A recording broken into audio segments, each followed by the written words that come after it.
चलिए विद्यार्थी, तो फर्स्ट क्वेश्चन देखते हैं। निम्नलिखित में से किसके लिए हिमांक का औनमन अधिकतम होगा?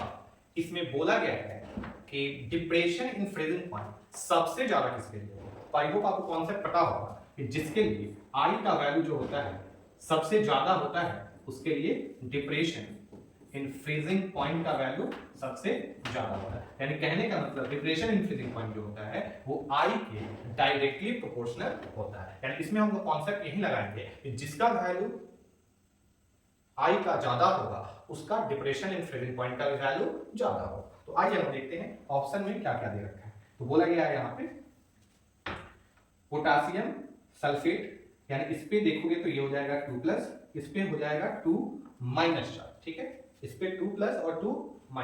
अगर हम चाहें अगर इसको तोड़ के हम लोग देखें तो ये आयन में कुछ ऐसा आपको टूटता हुआ दिखेगा। K पे 1+ बराबर जब करोगे तो ये आपको ऐसा दिखेगा, एक पे 1+ होता है और इस पे 2- होता है। अच्छे से अगर तोड़ के देखोगे तो K पे 1+ और SO4 पे हो जाएगा 2-। और टोटल I क्या बात किया जाए तो 1 और यहाँ पे 2, टोटल यहाँ पे I का वैल्यू जो हो जाएगा वांट ऑफ फैक्टर जो हो जाएगा वो हमारा 3 हो जाने वाला है फर्स्ट वाले ऑप्शन की। सेकंड की बात करते हैं तो एक यहाँ पे हो जाएगा 1+ और इस पे हो जाएगा 1-। अगर प्यारे विद्यार्थी की बात करें यहाँ पे आई का तो आई का वैल्यू यहाँ पे हमारा 2 हो जाने वाला है। ठीक है, फर्स्ट वाले ऑप्शन के लिए 3, इसके लिए 2। और अगर बात करें हम लोग यूरिया तो यूरिया और ग्लूकोज के लिए आई का जो वैल्यू होता है वांट ऑफ फैक्टर जो होता है वो 1 होता है, आपको पता होगा। तो इसके लिए भी 1 हो जाएगा, इसके लिए भी 1 हो जाएगा। तो बात करते हैं किसके लिए आई का वैल्यू सबसे ज्यादा, तो आई का वैल्यू सबसे ज्यादा ए नंबर ऑप्शन के लिए। तो हमारा आंसर जो हो जाएगा वो ऑप्शन ए जो होगा वो करेक्ट हो जाएगा।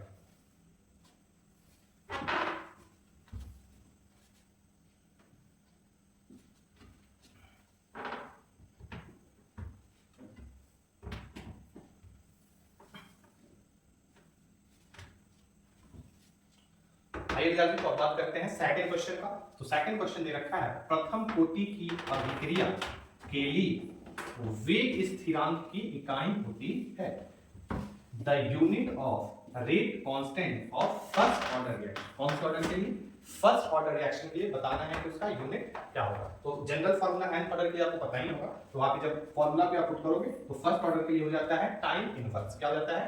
टाइम इनवर्स हो जाता है। ठीक है, ये हो गया हमारा इसका आंसर ए नंबर।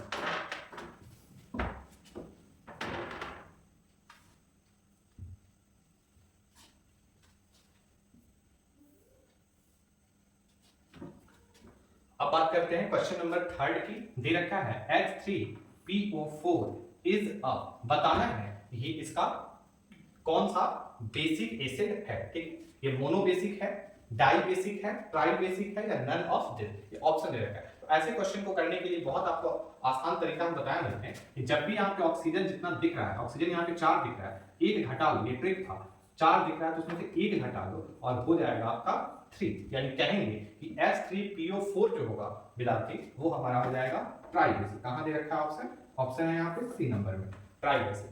एग्जैक्टली होता क्या है वो भी कॉन्सेप्ट आपको हम बताते हैं, ध्यान से देखिएगा। इसका हम लोग स्ट्रक्चर ड्रॉ कर लेते हैं। स्ट्रक्चर जो होगा इसका कुछ ऐसा होगा, देखिएगा ध्यान से। यहाँ पे हम लिखते हैं फास्फोरस, टोटल 4 ऑक्सीजन था, एक ऑक्सीजन ऐसे ऊपर में और 3 हाइड्रोजन था। हर एक ऑक्सीजन पे एक एक हाइड्रोजन डिपॉजिट हो जाएगा। और अगर बात करें यहाँ पे तो यहाँ पे रिप्लेसेबल H+ आयन कितना है, तो रिप्लेसेबल H+ आयन जो है वो हमारे पास में 3 है। वही हाइड्रोजन निकलता है जो ऑक्सीजन से डायरेक्टली बॉन्डेड होता है, वही उसका बेसिसिटी हो जाता है। इसका बेसिसिटी कितना हो जाएगा विद्यार्थी? इसका बेसिसिटी हो जाएगा 3। यानी हम लोग बोल सकते हैं ये ट्राई बेसिक एसिड का एग्जांपल है।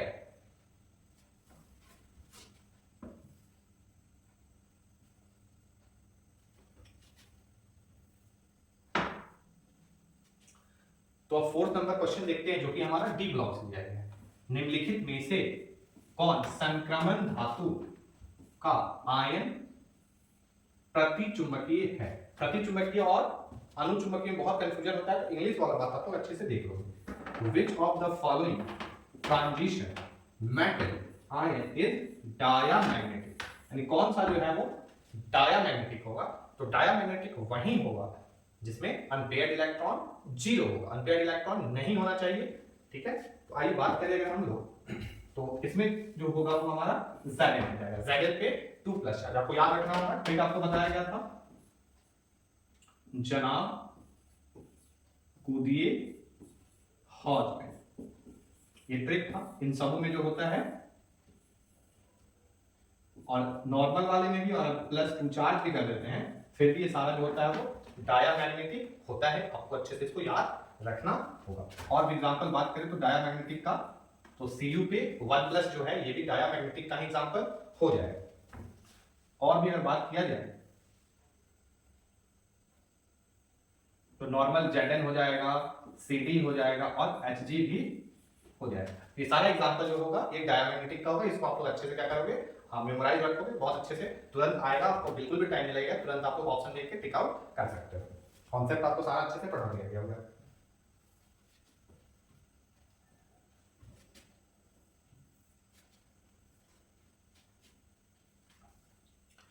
अब क्वेश्चन नंबर 5 हमारे पास में दे रखा है, आयस्क में उपस्थित अशुद्धियों को कहते हैं, the impurity present in the earth is called.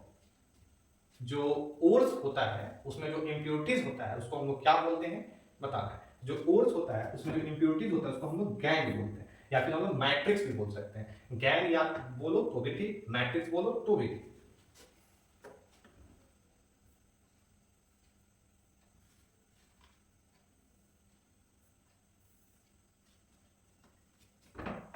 तो क्वेश्चन नंबर वो बात करते हैं 6 नंबर, जो कि हमारा है कोऑर्डिनेशन कंपाउंड का। और ये क्वेश्चन जो है ये काफी बार, और ये जो क्वेश्चन है वो काफी बार आपके बोर्ड एग्जामिनेशन में रिपीट हो चुका है, तो काफी इंपॉर्टेंट है board of point of view से, ध्यान से देखना है। ऐसा ये कोऑर्डिनेशन कंपाउंड है, निकेल होल 4 CO का होल 4, और ये स्क्वायर ब्रैकेट में दे रखा है। ये कोऑर्डिनेशन कंपाउंड है, इसमें बताना है आपको निकेल का ऑक्सीडेशन स्टेट क्या होगा, ये आपको बताना है। तो आप जानते हो ये कोबाल्ट जो है ये हमारा न्यूट्रल लिगेंड है, यानी 4 के बेसिस पे बात करें तो 0, और 0 में 4 से मल्टीप्लाई करोगे तो भी 0। तो ऑब्वियस सी बात है यहाँ पे भी क्या हो जाएगा, निकेल का ऑक्सीडेशन नंबर 0 हो जाएगा। यानी कि बात करें इस कंपाउंड में निकेल का ऑक्सीडेशन नंबर क्या हो रहा होगा, तो वो हमारा 0 हो रहा होगा। आई होप बहुत अच्छे से आपको ये क्वेश्चन समझ में आया होगा।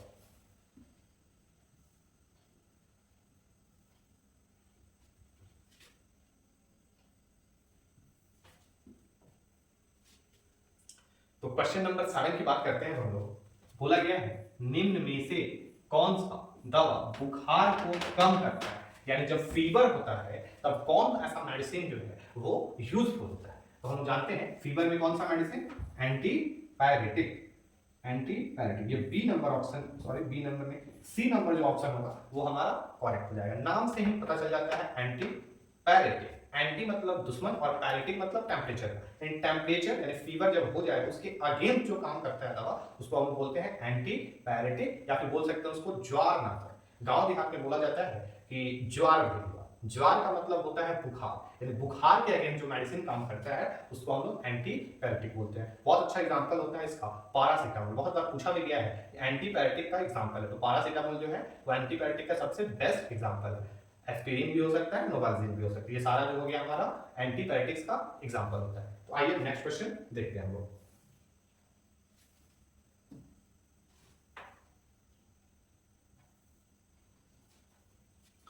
अब बात करते हैं क्वेश्चन नंबर 8 जो कि पॉलीमर से लिया गया हुआ है, और बोला गया क्या है क्वेश्चन, ध्यान से देखिएगा प्यारे साथियों। कैप्रोलैक्टम किसका मोनोमर, पॉलीमर का। बहुत ही अच्छा question. Caprolactam is a monomer. तो आपको क्लासरूम में बहुत अच्छे से याद कराया गया था कैप्रोलैक्टम जो होता है वो किसका मोनोमर होता है, तो वो नाइलन 6 का मोनोमर होता है। नाइलन 6 जो होता है उसका मोनोमर हमारा क्या होता है, कैप्रोलैक्टम। 4 तरह का नाइलॉन था, आपको याद कराया गया था, नाइलन 6, नाइलन 26, नाइलन 610, और एक था ओनली हमारा नाइलन। तो चारों नाइलन अच्छे से याद रखना काफी इंपॉर्टेंट होता है। तो क्या हो जाएगा इसका, नाइलन 6।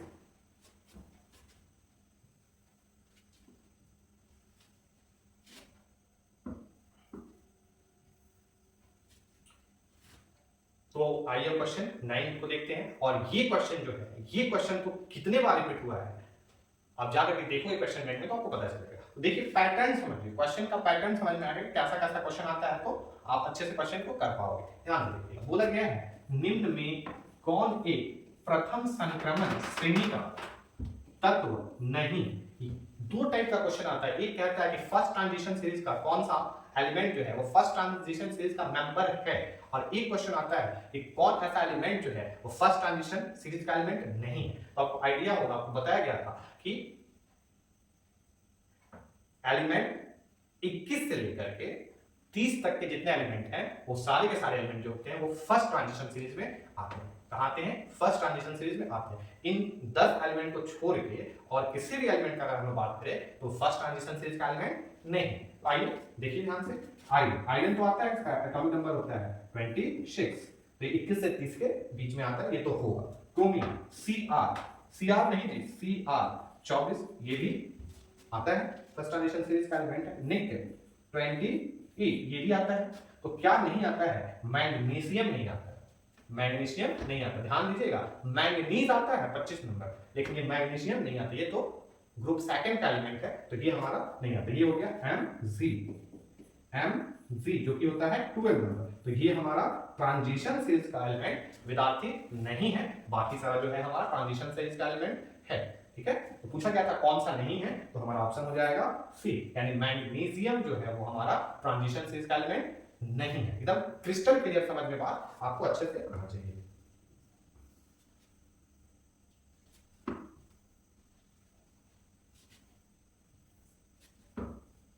तो चलिए लास्ट क्वेश्चन देखते हैं आज की क्लास का, बहुत ही प्यारा सा क्वेश्चन।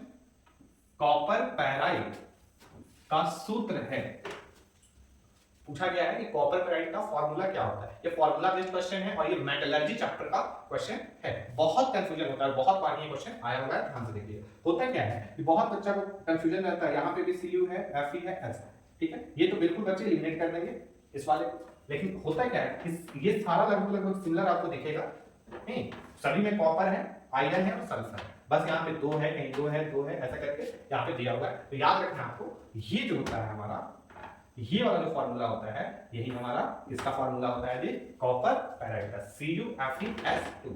CuFeS2 जो होता है वो हमारा कॉपर पैराइट का फार्मूला होता है। तो आई होप आप लोग इसको बहुत अच्छे से याद करोगे और रेगुलर आप वीडियो देखोगे अच्छे से, और जहां पर भी कॉन्सेप्ट वगैरह पे प्रॉब्लम हो रहा होगा आप वहां पे कमेंट वगैरह कर सकते हैं। तो बढ़िया से आप लोग करते रहें, फिर हम लोग नेक्स्ट वीडियो में और बढ़िया बढ़िया क्वेश्चन हम लोग प्रैक्टिस करेंगे। अगर अभी तक भी आप अगर चैनल सब्सक्राइब नहीं किए हो, ये तो बहुत गलत बात है, चैनल को आपको सब्सक्राइब कर ले और वीडियो को लाइक करना तो बिल्कुल भी नहीं भूलना है। तो चलिए मिलते हैं एक और नेक्स्ट वीडियो के साथ, जिसमें हम लोग और बहुत सारा क्लास 12 का इंपॉर्टेंट ऑब्जेक्टिव डिस्कस करेंगे। Okay, thank you.